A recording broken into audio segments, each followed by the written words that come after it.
Welcome to the Holistic Psychiatry Podcast. I'm Courtney Brown Snyder, a physician and holistic adult and child psychiatrist. In this episode, I'll be talking about what can happen when the left brain and undermethylation meet social media filters, a beauty nightmare. This morning, an interview by Christiane Amanpour caught my attention.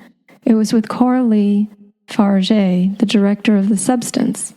Though I haven't seen this 2024 body horror movie, nor do I intend to, the story brings up several teaching points about the left brain, undermethylation, neuroplasticity, and our collective obsession with beauty.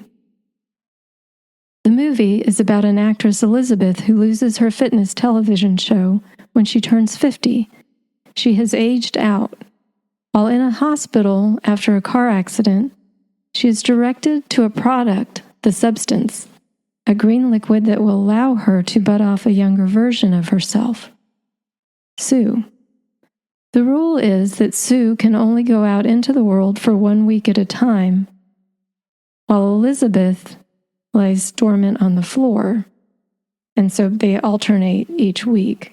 Not surprisingly, Sue has more advantages in the world that Elizabeth inhabits, including starring in Elizabeth's former TV show. Increasingly, when it's time to switch, Sue breaks the 1 week rule. This results in part of Elizabeth's body becoming increasingly deformed. The culmination is a grotesque battle of gore between the two, who initially were instructed to remember, "You are one." In the interview, the director Coralie Fargiat discusses her personal experience. Quote, "I turned 40 and was more impacted than ever by what it's like to be a woman. The feeling that if I wasn't young and pretty and sexy, I would be totally erased from the surface of the earth. So there was this kind of emergency, this vitality to the things I speak about in my film." Unquote. Research supports this, that beautiful people are treated better and have more advantages. With the use of photoshopping, social media filters, and even plastic surgery, many teens and young adults are experiencing neuroplastic changes that make real people, including their real selves, look increasingly grotesque. The left brain. The Substance is a left brain nightmare. It shows us the self-destructive path the left brain can take us on, especially in a world that tells us exactly how things should look. Elizabeth, the main character in the movie, is rigid in her thinking. She is addicted to an image of herself. She is perfectionistic and highly competitive. In some ways, these left brain attributes have served her, but unchecked, they are destroying her. If the left brain were a person, it would have the following traits and perspectives on appearance.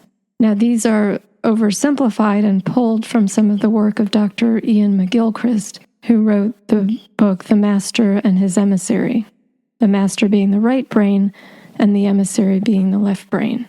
So again, the traits of the left brain would include being detail-oriented with a narrow focus of attention, being able to recognize if something doesn't look right. The left brain prefers what it knows and prioritizes what it expects, has difficulty disengaging, sees parts as opposed to the whole, sees the body as a sum of parts, doesn't have a whole image of the body, and this has been found in studies of those who have damage to the right hemisphere. The left brain is competitive. It needs to be better than others. It fears uncertainty and lack of control. As you can imagine, this is a problem for anyone who is human and thus who will age. The left brain will set its sights on beauty, success, titles, money, objects, or anything else that feeds the eye. Because the left brain can't see the big picture, it has a hard time pulling back far enough to see how its way of thinking may be getting in the way. The right brain. Our ability to feel embodied is a job of our brain's right hemisphere.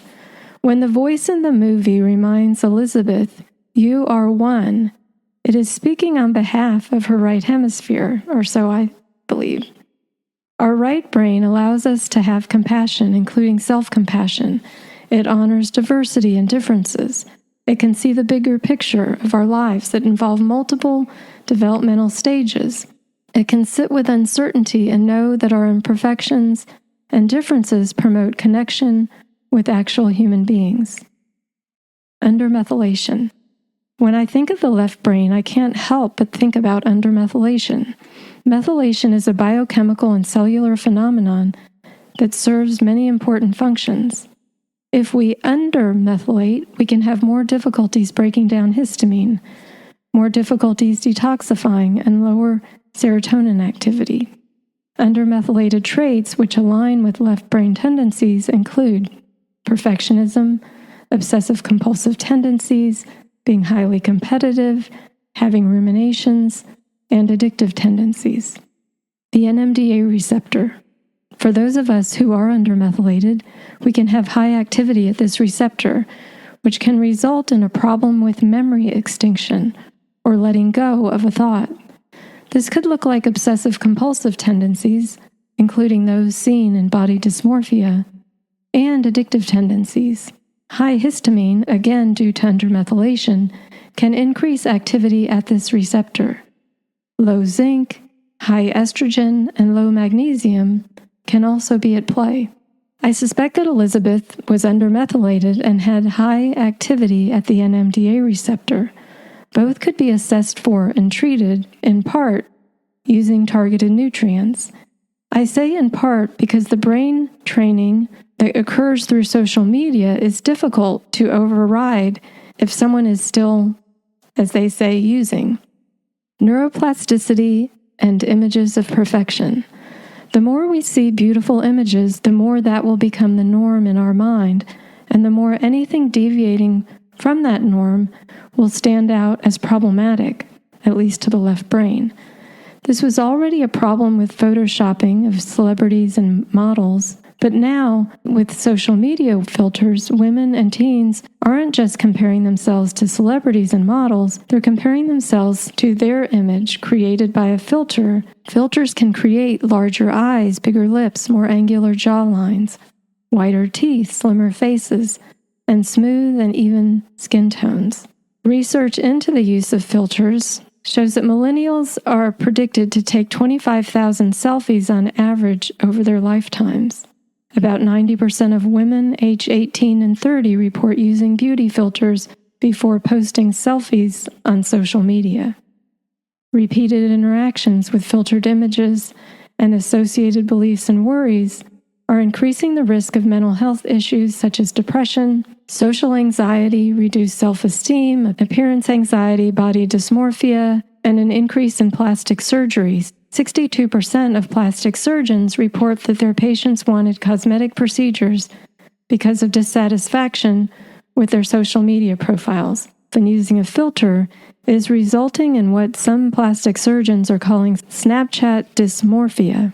Selfies are the leading cause of plastic surgery among young people.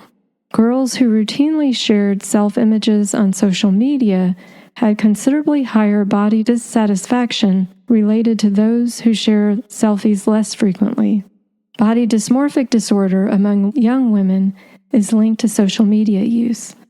The research shows that investing in one's self-presentation on social media is often a harmful practice for young women. The more one does it, the more damaging it tends to be.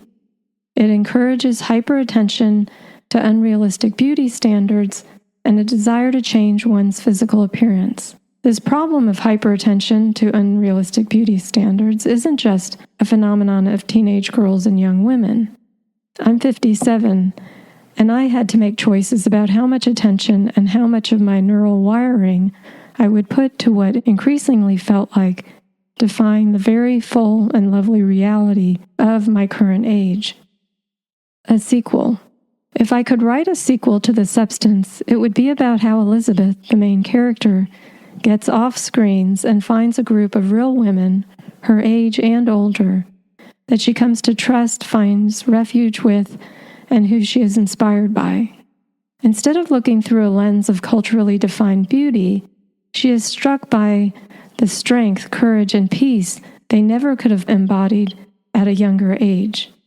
These women who inspire and shape her are like Helen Mirren, who's 79, who corrected a podcast interviewer after they said to her, "But you are young at heart." She tells them no, she's not. Quote, "My spirit is the age that I am.